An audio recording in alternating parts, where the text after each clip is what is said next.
और मैंने जो कुछ कहा है वो मैंने दिल से कहा है। मैंने तो किसी के बारे में आरोप नहीं लगाया उस दिन।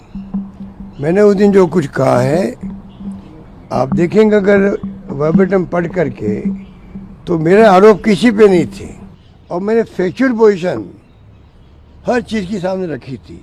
उसमें अगर फैक्चुअली अगर गलत है तो आप मुझसे बात भी कर सकते हैं, पूछ सकते हैं भाई आपने ये बात क्यों कही है।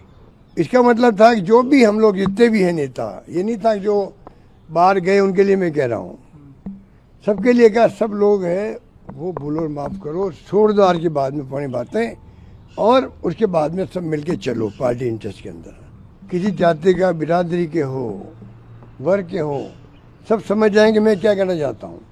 जो समझने वाले समझ भी गए अधिकांश लोग। तो सर पायलट साहब ने आज कहा कि आप उन्हें अपने बेटे वैभव जी की तरह प्यार करते हैं। सही कहा, गलत क्या कहा है? गलत क्या है क्या? ये तो मैं पहले कह चुका हूँ, तो 2-3 दिन बात कर रहे हैं। मैंने तो पहले ही कहा, हम बचपन में इनके घरों में आते जाते थे आपस के अंदर और दोनों बच्चे की तरह थे। तो यही उन्होंने ठीक कहा, कोई बुरी बात नहीं कही है। और मैंने जो कुछ कहा है वो मैंने दिल से कहा है। मैंने तो किसी के बारे में आरोप नहीं लगाया उस दिन। मैंने उस दिन जो कुछ कहा है आप देखेंगे अगर वर्बेटम पढ़ करके, तो मेरे आरोप किसी पे नहीं थे। जो घटनाएं होती गई, एक बार मैं देश के सामने रखना चाहता था और मैंने फैक्चुअल पोजीशन हर चीज़ की सामने रखी थी। उसमें अगर फैक्चुअली अगर गलत है तो आप मुझसे बात भी कर सकते हैं, पूछ सकते हैं भाई आपने ये बात क्यों कही है, मैं उनको जवाब दे दूंगा।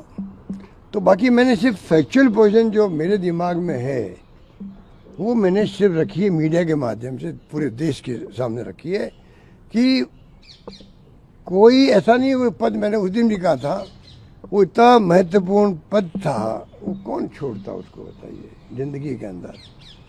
जहाँ मैंने कहा महात्मा गांधी भी, पंडित नेहरू भी, मोतीलाल नेहरू भी, सरदार पटेल से लगा के फिर तो लंबी लिस्ट, इंदिरा गांधी भी, राजीव गांधी भी थे, नरसिम्हा जी बने, बाद में आपके सोनिया जी बने, केसी जी बने, राहुल गांधी बने, तो लंबी लिस्ट है कांग्रेस की।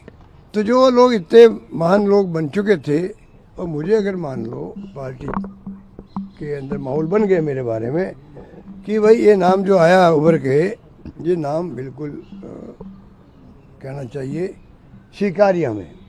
एक प्रकार से देश की, मैं दावे के साथ कह सकता हूँ, उस वक्त में पूरे मुल्क के अंदर रैंक एंड फाइल जो कहलाती है कार्यकर्ता, उस रैंक एंड फाइल में ये स्वीकार हो गया था कि नाम जो बढ़ चल के आया है या आया है चल करके AICC में जो चर्चा हुई है नाम, और मैं खड़ा हो रहा हूँ उसके अध्यक्ष के लिए, तो उन्होंने वेलकम किया।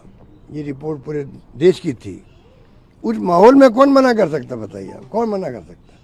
तो मैं तो, मेरी जो बात थी इसलिए कही, मैंने उस दिन कोई किसी के बारे में, मेरा ये उद्देश्य था नहीं, बल्कि मैं सोचता था आज की मेरी बाइट के बाद में, आज की मेरी मीडिया होने के बाद में इशू भी ख़त्म होगा, सब लोग करीब आएंगे, अपनी अपनी गलतियाँ चाहे मैंने करी चाहे किसी ने करी है स्वीकार करेंगे। मैंने फिर कहा आपको, मैंने जैसलमेर में कह दिया था, भूलो और माफ़ करो। क्यों कहा मैंने? Forget and forgive. इसका मतलब था कि जो भी हम लोग जितने भी हैं नेता, ये नहीं था कि जो बाहर गए उनके लिए मैं कह रहा हूँ, सबके लिए क्या, सब लोग हैं वो भूलो और माफ़ करो, छोड़ दो आज के बाद में पुरानी बातें और उसके बाद में सब मिलके चलो पार्टी इंटरेस्ट के अंदर। ये मैंने कहा, मैंने क्या गलती करी? अगर वो मर्म समझ जाते उस सब नेता लोग, तो आज इससे दूसरी बनती। इसलिए मैं बार बार इस बात को मैं नहीं उठाना चाहता, ना कोई कमेंट करना चाहता हूँ। अब इसके बारे में कमेंट करना मैं उचित समझता हूँ कि कोई मायने नहीं रखता है। और मैंने दिल से बात करी और मुझे उम्मीद थी कि तमाम नेता, तमाम वर्ग, तमाम कार्यकर्ता, किसी जाति का, बिरादरी के हो, वर्ग के हो, सब समझ जाएंगे मैं क्या कहना चाहता हूँ।